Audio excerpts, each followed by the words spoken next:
Okay, good morning students. आप ये real number दो तरह के होते हैं, rational number and irrational number. Okay, now rational number कैसे होते हैं? The number which we can write in the form of p upon q. These numbers are called rational numbers where p and q are integers. ये I means set of integers है। Integers कौन से होते हैं? -3, -2, -1, 0, 1, 2 and so on.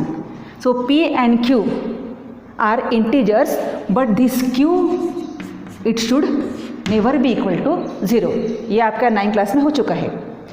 So the numbers which we can write in the form of p upon q, those numbers are called rational numbers.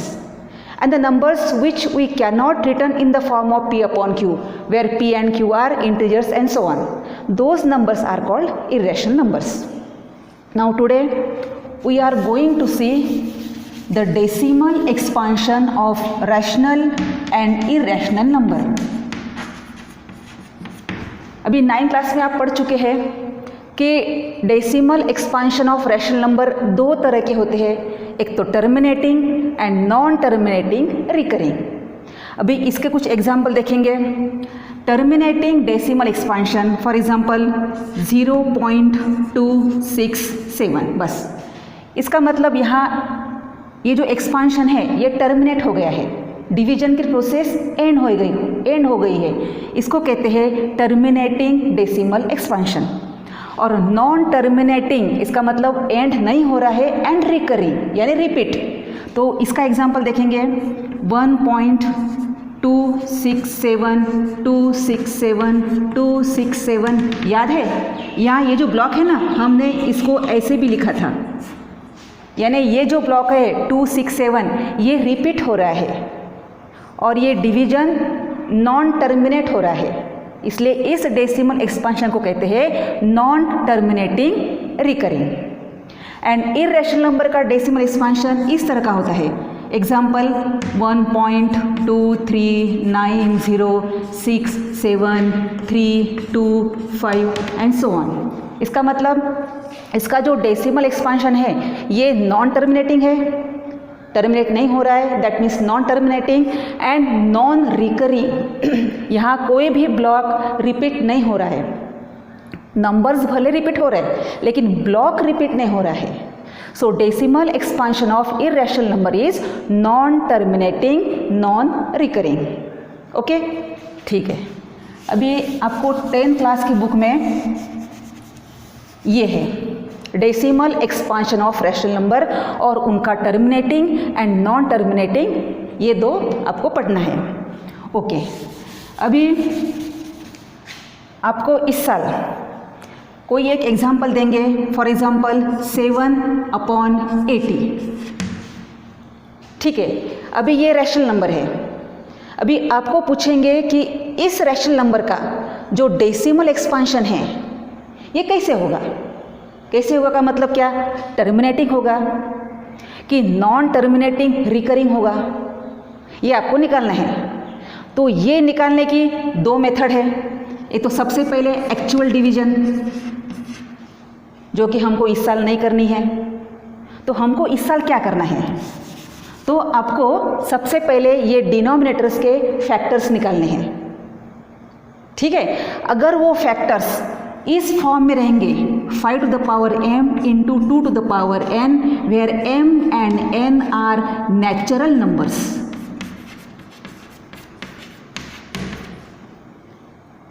तब उनका जो decimal expansion है वो हो जाएगा टर्मिनेटिंग। एक रूल है आपका 5 to the power m into 2 to the power n, इस फॉर्म में डिनोमिनेटर के फैक्टर्स होने चाहिए। अभी इसके हम कुछ एग्जाम्पल लेंगे, जैसे फॉर एग्जाम्पल इसी को ही लेंगे 7/80। ठीक है, तो यहाँ डिनोमिनेटर है 80, उसके अभी हम प्राइम फैक्टर्स निकालेंगे। सो 80 के प्राइम फैक्टर्स 40, देन 2, फिर 20, फिर 2, 10, 2, 5 एंड यहाँ पे 5, ये हो गया 1। ओके, तो इस तरह से 80 के जो डिनोमिनेटर है उसके फैक्टर्स हो गए 2 to the power 4 into 5 to the power 1। यहाँ 4 क्यों लिखा? क्योंकि 2 4 टाइम्स रिपीट हुआ है, 1 2 3 4, और 5 सिर्फ 1 टाइम रिपीट हुआ है, इसलिए हमने यहाँ पे लिखा 5 to the power 1। ठीक है, तो इस तरह से 7/80 का डिनोमिनेटर जो 80 था उसके फैक्टर हो गए 2 to the power 4 into 5 to the power 1। देखो इस फॉर्म में आ गए 5 to the power m into 2 to the power 1 n। अगर ऐसा है तो इसका जो डेसिमल एक्सपांशन वो होगा टर्मिनेटिंग, यानी ये टर्मिनेटिंग डेसिमल एक्सपांशन की कंडीशन ही है कि उसका जो डिनोमिनेटर है उसके फैक्टर्स इस तरह के होने चाहिए। ओके, अभी हम एक और एग्जांपल लेंगे 17/8। अभी हमको देखना है कि इसका जो डेसिमल एक्सपांशन है क्या वो टर्मिनेटिंग है या नॉन टर्मिनेटिंग रिकरिंग है। ओके, तो मेथड क्या है? इस डिनोमिनेटर्स के पहले फैक्टर निकालना है, तो अभी ये इजी है इसलिए मैं ओरली निकालती हूँ। 8 के factors 2 into 2 into 2 prime factors, और वो हो जाएंगे 2 to the power 3। अभी यहाँ 5 नहीं है, 2 है लेकिन 5 नहीं है। अगर 5 नहीं है तो क्या हम उसको ऐसे लिख नहीं सकते? लिख सकते हैं, क्योंकि इसकी वैल्यू 1 ही होती है। तो इस तरह से ये जो डिनोमिनेटर है ये फिर से आया 5 to the power m into 2 to the power n के फॉर्म में। इसका मतलब इसका भी डेसिमल एक्सपांशन है टर्मिनेटिंग। ओके, एक और एग्जांपल लेंगे से 7/125। ठीक है, अभी हमको ये देखना है कि इसका डेसिमल एक्सपांशन कैसा है, टर्मिनेटिंग है कि नॉन टर्मिनेटिंग रिकरिंग है। तो मेथड क्या है? डिनोमिनेटर्स के फैक्टर निकालना है, प्राइम फैक्टर्स निकालना है। तो ये भी इजी है, I can write it orally 5 to the power 3। अब यहाँ 5 है लेकिन 2 नहीं है, तो क्या मैं इसको इंटू 2 to the power 0 लिख सकती हूँ? लिख सकती हूँ। फिर से ये डिनोमिनेटर इस फॉर्म में आ गए 5 to the power m into 2 to the power n आ गए ना। इसलिए ये तीनों भी एग्जाम्पल के डेसिमल एक्सपांशन ये हो गए टर्मिनेटिंग, यानी ये टर्मिनेटिंग की कंडीशन ही है कि उसका डिनोमिनेटर इस फॉर्म में होना चाहिए। ओके, अभी नॉन टर्मिनेटिंग रिकरिंग का कैसे होता है?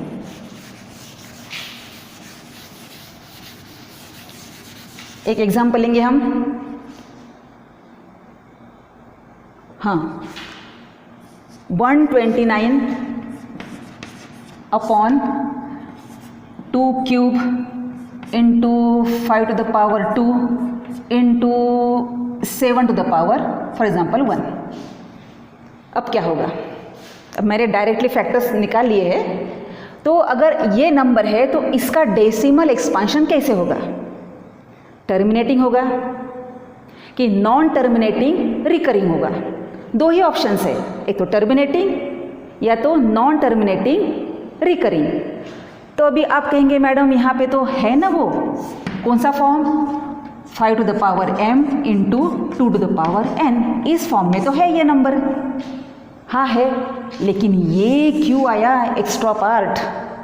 इस एक्स्ट्रा पार्ट की वजह से तो सब गड़बड़ हो रही है। इस एक्स्ट्रा पार्ट के वजह से इसका जो डेसिमल एक्सपांशन है ये है नॉन टर्मिनेटिंग रिकरिंग, सिर्फ इसके वजह से। आई बात समझ में? यानी यहाँ 2 भी है 5 भी है, लेकिन ये भी तो है ना, ये नहीं होना चाहिए था। हाँ, अगर ये ऐसा होता तो अभी ये टर्मिनेटिंग, इस कंडीशन में ये होगा टर्मिनेटिंग।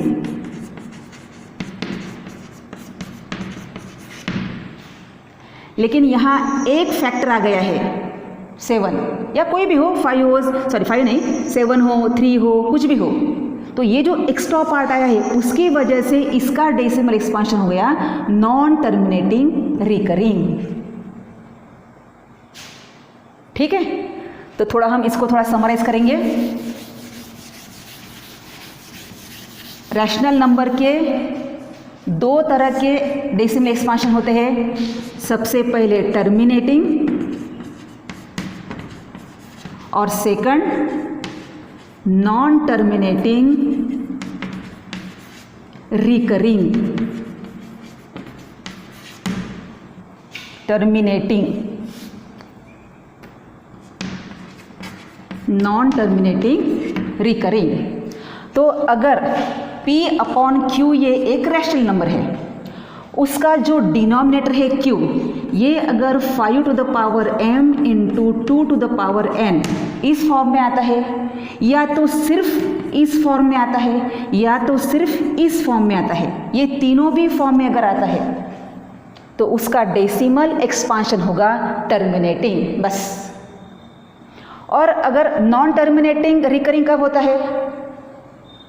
उसमें 2 है, 5 भी है और कुछ एक्स्ट्रा फैक्टर भी है। ऐसा होता है तब वो नॉन टर्मिनेटिंग होता है। या तो 2 भी नहीं, 5 भी नहीं और कुछ अलग है, तो उस केस में उनका डेसिमल एक्सपांशन होता है नॉन टर्मिनेटिंग। एक एग्जांपल लेंगे नॉन टर्मिनेटिंग का, रिकरिंग का। फॉर एग्जांपल 3 अपॉन 49, मैंने सिंपल एग्जांपल लिया है। तो हमें देखना है कि इसका डेसिमल एक्सपांशन कैसे होगा।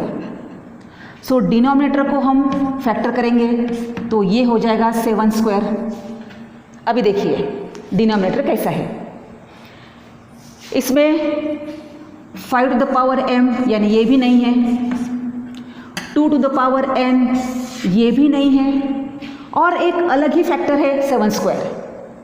इसी कंडीशन में भी इसका डेसिमल एक्सपांशन होता है नॉन टर्मिनेटिंग रिकरिंग।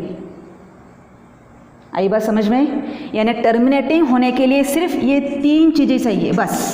एक तो ये दोनों भी होने चाहिए, या तो ये एक, या तो ये दूसरा। और ये छोड़ के अगर बाकी कुछ आया तो उनका डेसिमल एक्सपांशन हो जाएगा नॉन टर्मिनेटिंग रिकरिंग। ठीक है, तो ओके, कुछ एग्जाम्पल देखेंगे हम। बहुत इजी है ये, कुछ हार्ड नहीं है।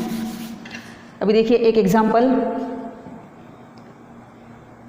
15 अपॉन 1600। अभी इसका डेसिमल एक्सपांशन कैसे होगा? मेथड तो वही सेम है। डिनोमिनेटर्स के सबसे पहले हम फैक्टर्स निकालेंगे। तो 1600 के फैक्टर्स आप साइड में ऐसे करके भी दे सकते हैं, ओरली मत करना कभी भी। तो ये 2 0 0 फिर 2 400 फिर 2 200 फिर 2 100 फिर 2 50 फिर 2 25 फिर 5 5 एंड 5 एंड 1।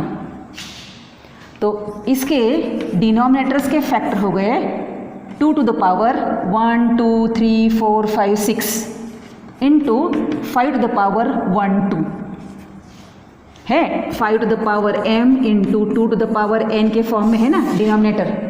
इसका मतलब इसका डेसिमल एक्सपांशन ये टर्मिनेटिंग है। तो आपको नीचे लिखना है the denominators of this fraction is in the form of 5 to the power m into 2 to the power n। आपको ये स्टेप तो करनी है, उसके बाद लिखना है। And therefore the decimal expansion of this rational number is terminating.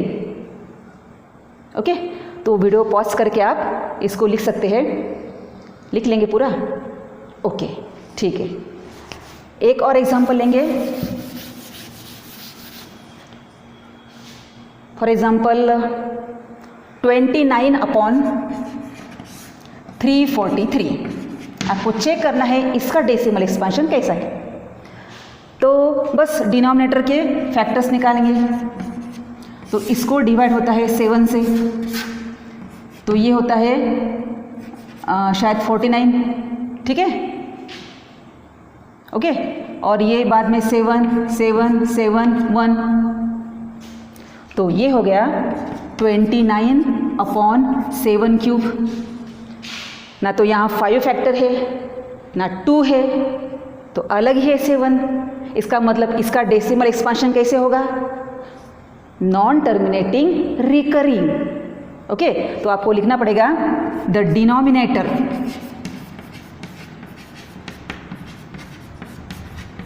of 29/343 is not in the form of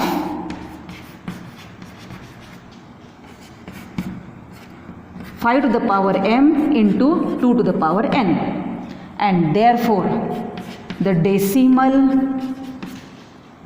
expansion